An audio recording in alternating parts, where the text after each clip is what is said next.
ఇప్పుడే జీ5 app download చేయండి. చూడండి మీ ఫేవరెట్ టీవీ షోస్ ఎప్పుడైనా ఎక్కడైనా. ఈ మధ్య కాఫీ తాగుతున్నారు, ఒకప్పుడు తాగేవారే కాదు. కొత్త అలవాట్లు నేర్చుకుంటున్నాను నీలా. నైని, ఆ డైరీ అక్కడే పెట్టి కాఫీ తీసుకురా.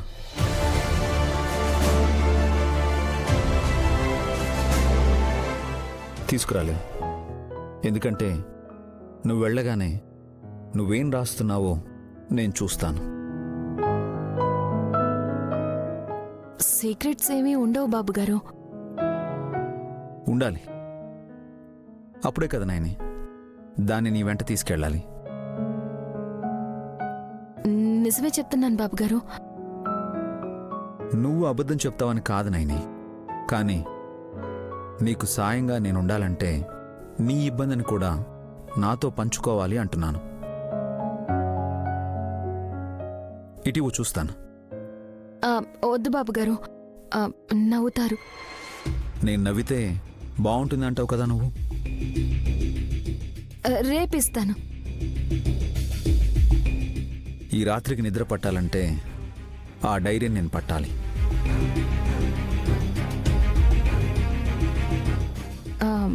తీసుకోవాలన్న ఆసక్త, అనుమానమా? అభిమానం. నువ్వు బాగా రాస్తావని. ఎందుకిలా రాసావంటే? కోటే, నీ రాతని కాదు, నా మాటల్ని. ఇవ్వు.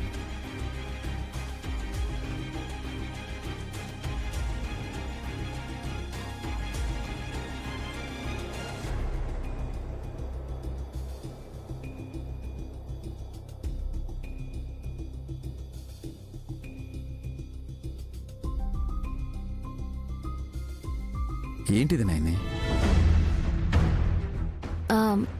రేపేం చెయ్యాలో రాసుకున్నాను. 5ంటికి లేవగానే గాయత్రి పాపనెత్తుకొని ముద్దు పెట్టుకోవాలి.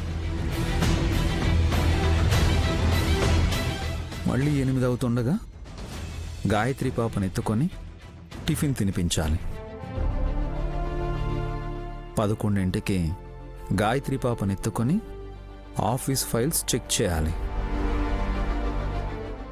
2ంటికి గాయత్రి పాపనెత్తుకొని గోరు ముద్దలు తినిపించాలి. చెప్పానా మీరు నవ్వుతారని? నాకు నవ్వు రావడం లేదు, ఆశ్చర్యంగా ఉంది. ప్రతి పనిలోనూ గాయత్రి పాపే ఉంది. తనని ఎత్తుకొని అన్ని పనులు చేయాలని ఎందుకు అనుకుంటున్నావు? పాపకి ఒంట్లో బాలేదా? అయ్యయ్యో, అలాంటిదేం లేదు బాబు గారు, బానే ఉంది. వదిలేస్తే అల్లరి చేస్తుందని అలా రాసి పెట్టుకున్నాను. నాకు గుర్తుంటుంది, పైగా గాయత్రి నా దగ్గరే ఉంటుంది. కాఫీ తీసుకురానా? వద్దు నాయని. సరే, నాకు కిచెన్లో కొంచెం పని ఉంది. డైరీ.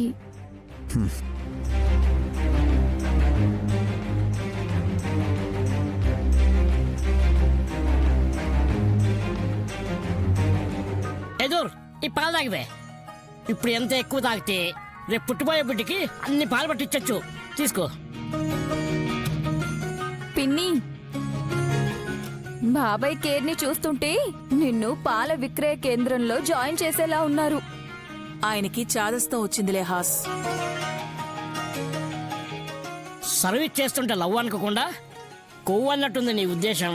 అయ్యో రామా, నేను అలా అనలేదండి. తెల్లారగానే కంపెనీ కార్యక్రమాలు చక్కబెట్టాలని ఇక్కడ ఇష్టాగోష్ఠి పెట్టావేంటి హాసిని? చెప్పింది నేను కాదు రాజా, మా చెల్లి నైని. మా అక్క వాళ్ళు కనపడట్లేదేంటి? విశాల్ విక్రాంత్ మీటింగ్ పెట్టుకుందేమో. నిజమే అమ్మా, 6ంటికి వదిన మార్కెటింగ్ వాళ్ళతో వీడియో కాన్ఫరెన్స్ పెట్టుకున్నారు. పాపం చలిగా ఉన్నా సరే స్వెటర్స్ వేసుకుని మరీ పార్టిసిపేట్ చేశారు.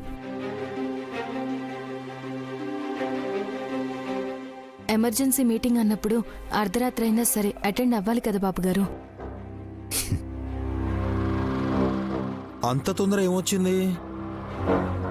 మనం తయారు చేసిన ప్రోడక్ట్స్ మార్కెట్లోకి వెళ్ళకముందే నైని కొన్ని టిప్స్ చెప్పింది. అవి పాటిస్తే అనుకున్న దానికంటే ఎక్కువగా సేల్స్ జరుగుతాయనిపిస్తుంది.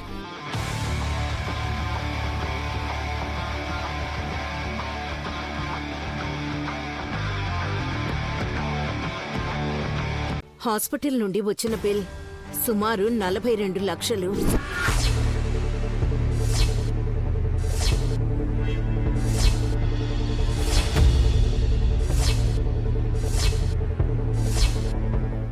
$20 కడితే తప్ప ట్రీట్మెంట్ కంటిన్యూ చేయలేమని ఉందిందులో. ఎవరు అడ్మిట్ అయ్యారని? ఇంకెవరు విశాల్, మీ ఆవిడ నయని.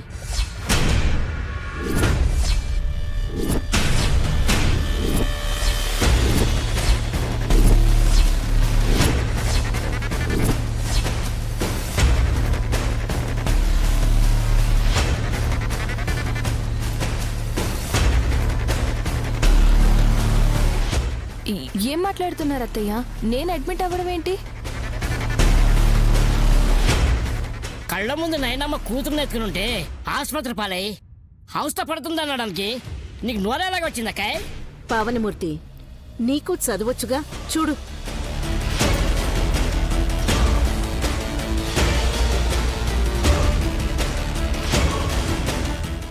నిజమే అల్లుడు, ఇలా ఎలా పంపిస్తారు? ట్రీట్మెంట్ కంటిన్యూ చెయ్యమని ఎలా చెప్తారు?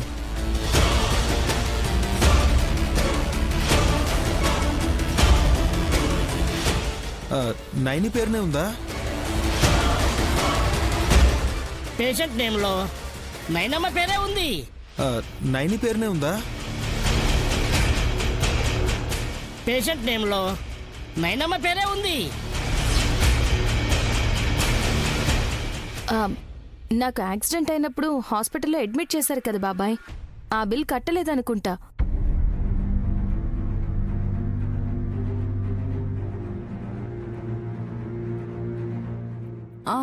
కానీ విక్రాంత్ నిన్ను జాయిన్ చేసిన హాస్పిటల్ లిల్లీస్ కాదు కదా చెల్లి.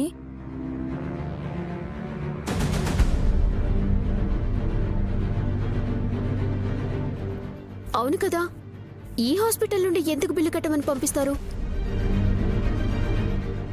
వెయిట్ నాకు అర్థమైంది. నేను చెప్పాను కదా, బెడ్ ట్రీట్మెంట్ కోసం వదిన్ని వేరే హాస్పిటల్కి షిఫ్ట్ చేశారు అని.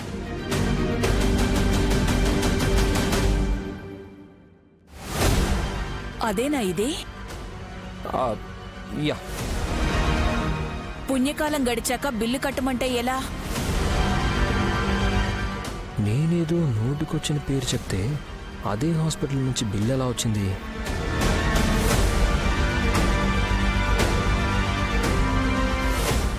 జీ5 యాప్ డౌన్లోడ్ చేసి అన్ని ఎపిసోడ్స్ పూర్తి ఉచితంగా చూడండి.